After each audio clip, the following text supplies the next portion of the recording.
there. I used to do it all the time when a couple of years back, but that's the first time I've done that in front of a small audience for about, I don't know, maybe about 2 years now. So, did it feel good? Yeah, it feels all right. Yeah. I might start doing more of it now, actually. Well, thanks. Let's talk about this tour. You've been on the road for a while now, and I guess it's going pretty well. Yeah, this is. We've been on the road since I think October, so it's not that long for us. But this has been the best. This part of the tour, the part around mainland Europe, has been the best. Has been the best Spain, we've done right? so far. Yeah, Spain was pretty mad, but it's like we've got some of our friends come out on the road with us now, and you know, it's a good experience for us all this time because everybody's sort of friends with each other at the moment, so it's cool, man.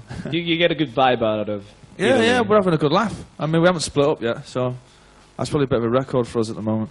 The stage set is really nice. It looks good. Yeah, well, we can't really see it because we're sort of looking the other way, and everyone at every show sort of comes up to us every night and says, well, you know, the lights are really cool, and we're like, you know. Is it meant to be the crown?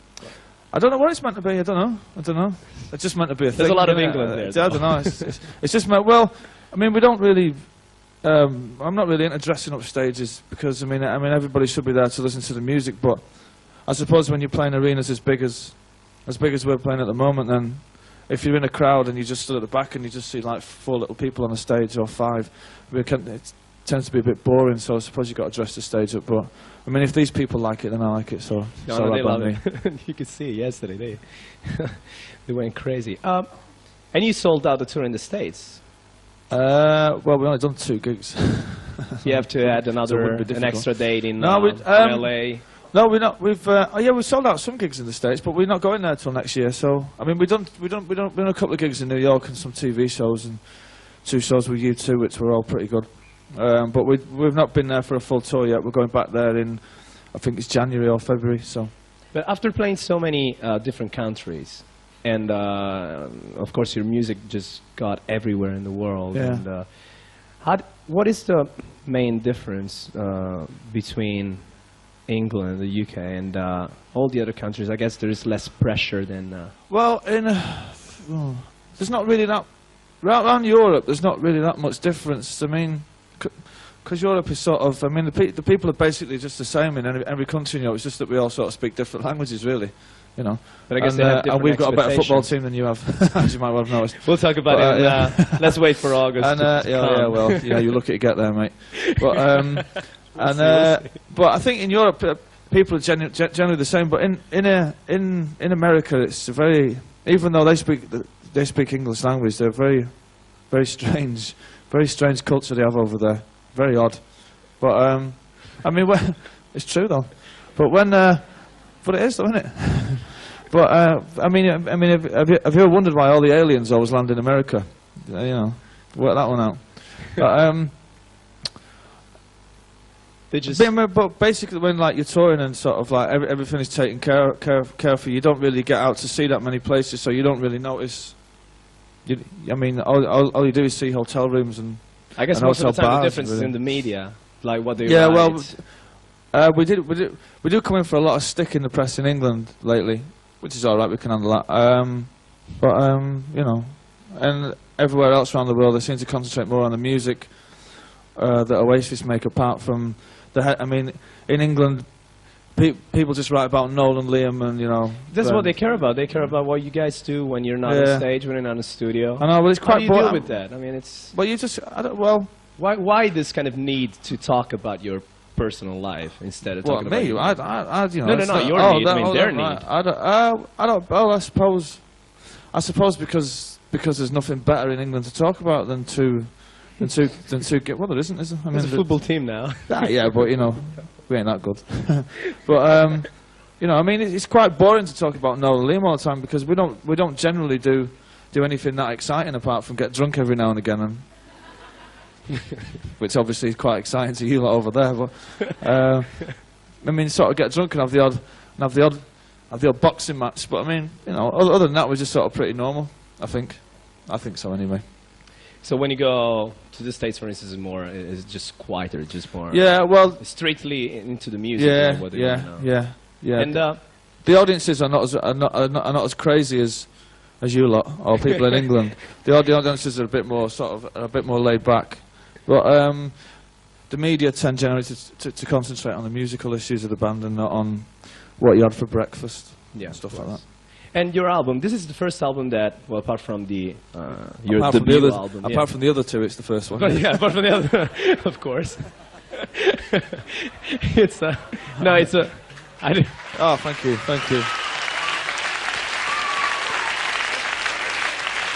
Okay, let's put it this way.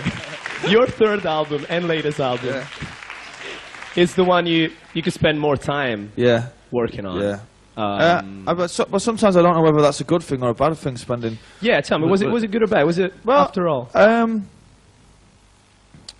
I think that this album is a better sounding album. To me personally, it's a better album because I was under more pressure to write it, so to actually get it finished in the circumstances that we had to work in, with the papers hanging around the studio and you know, Liam getting in trouble every afternoon, you know, and stuff like that. I mean, it was quite difficult to get it finished in the end, but I'm more proud of this album because we actually got it in the shops in one piece.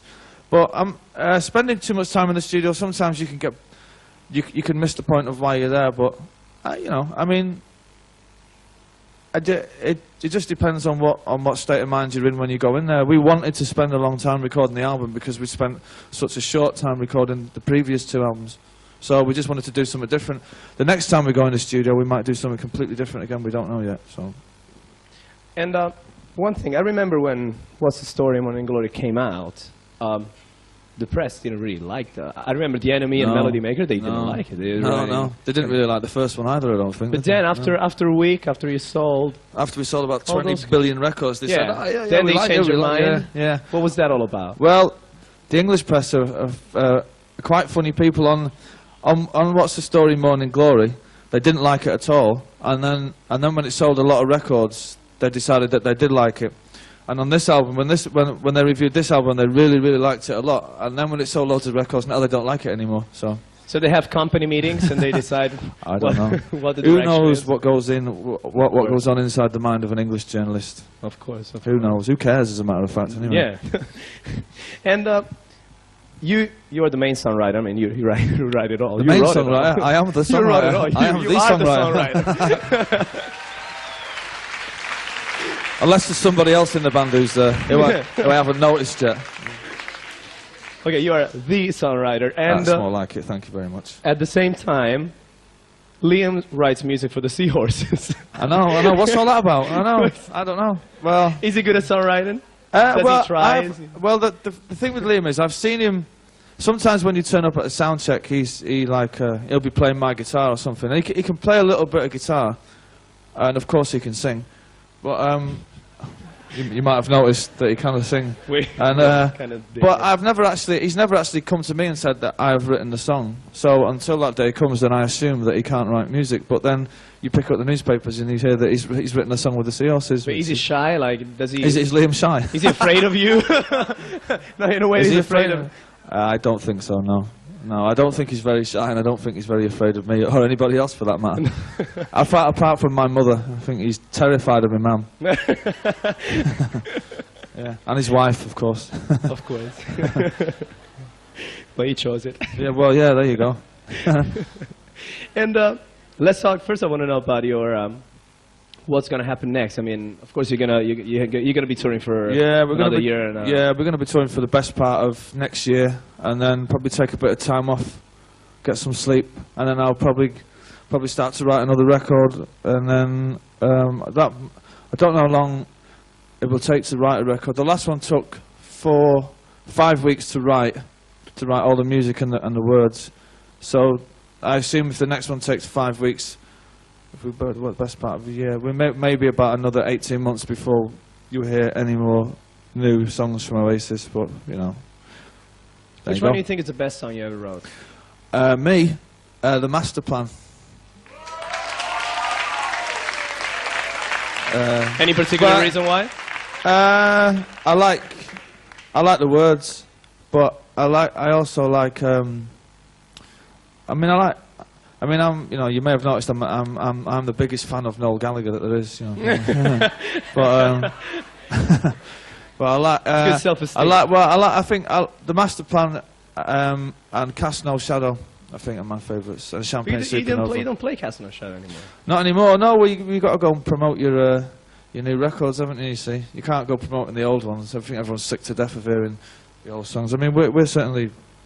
You know, the reason why we do when we played the different version of Wonderwall last night, it's all got electric guitars, is because we spent so many years playing it on an acoustic guitar. It was getting a bit boring, and it was time to change it around a bit. But I hope that everybody appreciated that. I'm sure you did. I did.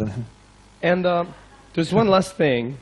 I wanted to keep it straight into the music, but this thing I got to ask you because you kind of confused me.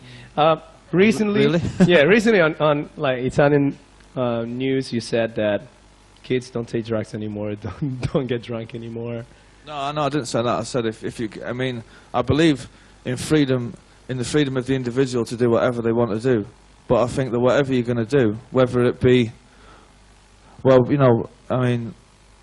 whatever it is you're going to do in your life, make sure that you get well educated before you do it, and you know the pros, the cons, and the dangers, and the good and the bad side of everything that you do, and then make up your own mind. But certainly don't listen to an idiot like me before you go doing anything, because I just speak for myself. I don't speak for anybody else, and I wouldn't want to, but there you go.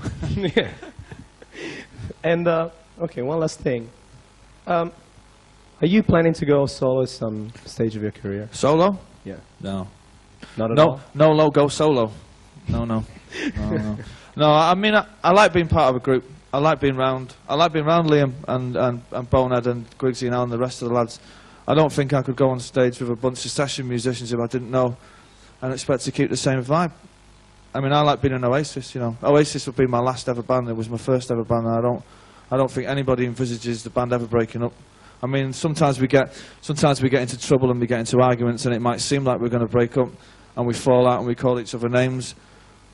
But the thing that always brings us back together is the passion that we have to play music, and the passion that we have to play music in front of the people who buy the records, and the people in this room and the people who are watching on the television and the people who actually own the records are the only people that will ever mean anything to the band, and that's the end of it.